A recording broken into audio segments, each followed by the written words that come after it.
What's up guys, this is Lwazi and welcome back to another reaction video. And today's video is the story of Robert Davila. It's an inspirational true story. Let's get to it guys, and I would like to say if you're new, please subscribe down below and it's good to have you. And you can check my playlist down below guys, I'll link them up. I've got many videos coming your way. So without wasting your time guys, let's get to it. The story of Robert Davila. You know who that is? No, you don't, because I do. Robert. 3 months ago, I gave khutbah in Fort Worth. I haven't been to that masjid in 4 or 5 years, and they invited me for some reason, and I went. And I gave khutbah there. My khutbah was about dua. An Egyptian fellow comes up to me, a young man came up to me afterwards, he goes, Allah fulfilled my dua today. And I said, what's your dua? He said, my dua was that Nouman Ali Khan should meet Robert Davila. I was like, okay. Are you Robert Davila? He goes, nope, I am not Robert Davila. Robert Davila is my friend. But I think Allah is fulfilling my dua. I was like, fire away, I want to know.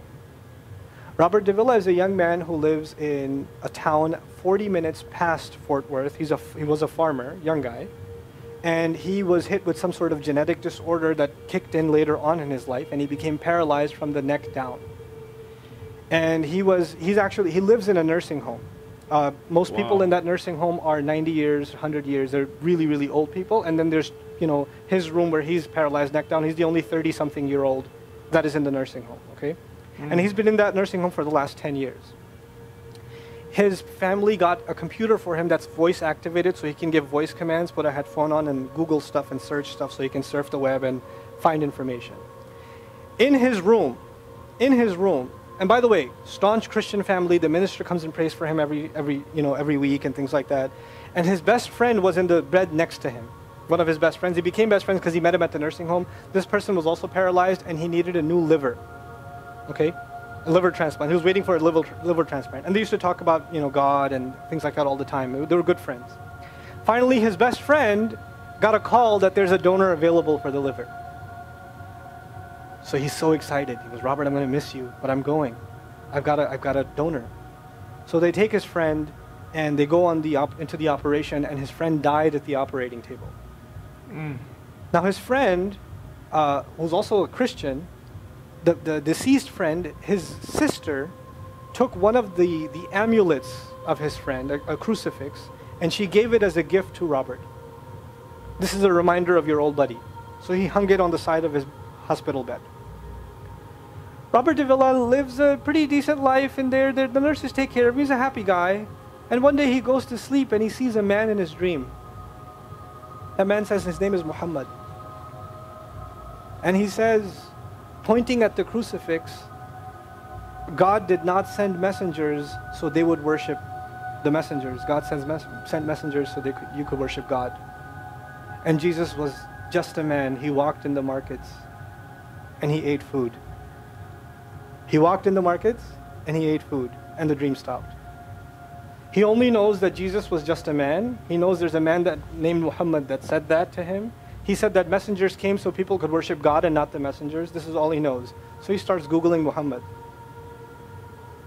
He finds Islam. He takes Shahada. When he takes Shahada, he wants to learn about the Quran. So he goes on these chat sessions and finds somebody needs to teach me Quran. He finds a brother in Egypt that he gets together with on Skype to try to learn Arabic. Learn the Arabic alphabet. Once he learned the Arabic alphabet, he learned to recite the Quran.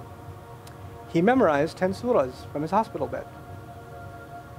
Then he said, I'm beginning to memorize the Quran and I'm beginning to learn about this prophet, but I need to understand the Quran. So he starts Googling how to understand the Quran. And for some reason, he ends up on my videos. And he starts watching my stuff. Wow. And he watched almost everything. And then here's the kicker. In the nursing home, there was an Egyptian fellow that used to come in and do some repair work. The Egyptian fellow has his own awesome story. The guy had basically lost faith. He wasn't religious. The nearest masjid to him was 50 miles away. So he didn't really go to Jumu'ah much anymore. But he felt a spiritual void, so he started going to the church just to feel closer to Allah. Raised Muslim. He goes to the church just to feel closer to Allah. He's passing by Robert's room one day and he hears, وَالْعَصْرِ إِنَّ الْإِنسَانَ لَفِي خُسْرٍ. So he walks into his room and says, Robert, what are you listening to? Robert says, nothing. That was me. And the guy says, you're Muslim? He goes, yeah, I became Muslim. And now this friend is in shock. How does Allah guide someone in the middle of Churchtown, USA, in a nursing home, with a crucifix on the side of his bed that he doesn't even have the physical strength to move, and the guy himself says, I want to come back to Allah. So he tells him about his, the friend he found online, Nouman Ali Khan. So the Egyptian fellow starts watching my videos. And then he says, I wish I could meet him one day. And he says, okay, I'll pray for you. And after 5 years, that Egyptian friend shows up at the same masjid that I haven't been to in 4 years. And after Jum'ah says, I think Allah wants to fulfill my friend's dua and my dua. So I said, I think He does. Let's go. So I took a few of us and we went. And we met with Robert. We had a beautiful conversation with him. And inshallah, for Eid, we're going to go to his nursing home again. They were actually, the nursing home was pretty shocked. You're all here to meet Robert? I was like, yep. Why do you want to meet him? He's an inspiration. I'm like, okay, let me check if we can. And they had to call the hospice administrator and all this stuff, and then eventually let us in. And Robert's in shock. And then I meet with Robert, we're talking, and I was like, hey, Robert, so I heard you memorize some surahs. He says, yeah. Can you recite one for me? So he recited Surah Al-Asr. Not one of us was not crying. We're just in tears. When somebody turns to Allah, don't worry about the means. Guidance will come. Balance will come. I want to tell you some more about Robert because young guys are here. Young guys that play basketball. Young guys that are healthy. Young guys that have ambition. I told you what's his paralysis, from where to where? Neck down. He has a special wheelchair that has to hold pretty much every part of his body in place. He can't just sit in a wheelchair. It holds his neck and it holds every other part of his body in place because he has no control over his limbs. And he has to have a special van where the wheelchair locks in so that if it goes through a bump or whatever, he doesn't, receive the shock. So he made a request. He wants to go to the Friday prayer. They didn't have the special van, so they put him in a regular van. And so he went to the regular van and a few bumps and his spine got even more hurt. He went to Jumu'ah. He came back in excruciating pain. And they said, I'm sorry, Robert, you're no longer able to sit in your wheelchair. You're going to have to stay in your bed for the next 6 months at least. If you see recovery, then you can get back up again. I met him in that span. He'd already been in that bed for 3 months already. And the reason he was in that bed is he went to the Jumu'ah prayer. And he told me about the Jumu'ah prayer. He said, I've never felt more peace in my life than I was in that masjid. And you know what I'm going to do, Brother Nouman? When I can sit in my chair again, I'm going to go to Jumu'ah. I'm going to go to the masjid because I've never felt like that before. There's someone who has nothing but control over his mouth and his eyes. And his brain. And he says, I only find peace in the masjid. And here we are. These masajid, I don't care what ideology, what school of thought, what they're talking about in the masjid, what fitna is there. I don't care. It's still Allah's house. Just go to pray. Don't go there to talk to people. Go there to talk to Allah. Just go to talk to Allah. You're just going for you and Allah. That's it. That's it. Other things will come, but you're not going for them. You're just going there to find peace. You'll become different people. If Allah can guide Robert Davila, Allah can guide everybody. And then he said, sometimes I wonder why Allah put me in this position. And then I say to myself, what, am I kidding? Allah has given me so much. I am so grateful for what He gave me. And if this is the way He was going to bring me to Islam, it's all worth it. So worth it. You have Muslims that lose a little bit of health. And they say, why is Allah doing this to me? And this man, if you would think, nowadays atheists argue because of suffering, there's no God. If one man has in a position to say, I don't believe in God. If there was a guy, why would I be in this position? It would be Robert Davila. That guy would say, I don't believe in God. If there was one, why would I be in this mess? And yet he's in this position, and I've never seen a face with more nur. Never. I've never seen a face that has more contentment on it. He's so satisfied with life. He's so happy. He's just happy.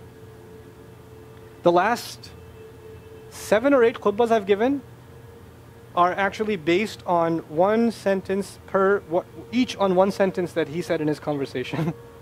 Is that profound? He's a teacher to me. I consider him a teacher. He's my sheikh. Somebody says, who's your sheikh? I say, Robert Davila. Really? Is that a pizza place? Or no. You know. The guidance is all around us. You don't have to get worried about what's not there. There's plenty there. You know what Allah did for the people of the cave? You know He even guided them in where to sleep? You know He even guided them on where to turn? As the sun was coming, they'd turn away from it. As the sun came from the other side, they'd turn the other way. Allah will guide you in your sleep when you make dua to Him. He'll even guide you in your sleep. Every toss and turn will be guided by Allah. Can you imagine? We shouldn't be skeptical in Allah's guidance. We shouldn't worry about how am I going to find balance. No, that's Allah's job to guide you. Your job is to talk to Him. Your job is to get sincere. That is the message I have for you. That is how we're going to find balance. Honestly. And if once you do that, once you become sincere to Allah, Allah will open doors. Allah will give you friends. Allah will give you teachers. Allah will give you access to resources, all of which are going to bring you closer and closer and closer to Him and to the truth and make life better for the people around you. This is really the gist of what I wanted to share with you. Wow. Wow, wow, wow.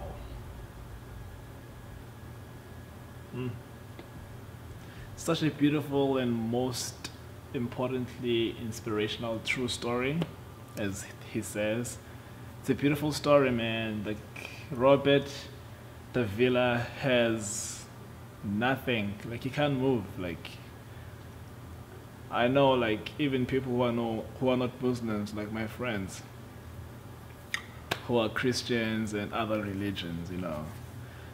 Something small happens, like you get sick or something unfortunate happens, and then you start blaming God, like why is God doing this to me? Like, and there are people who are in worse positions than what we might face in a daily basis, but that is a very nice inspirational story. I'll leave the link down below, guys. Make sure you guys go watch it to inspire you every single day if you need more inspiration on how to live a better life. Thank you for watching, guys, and thank you for being here with me. I'll see you guys on the next one. Thank you for subscribing. Peace.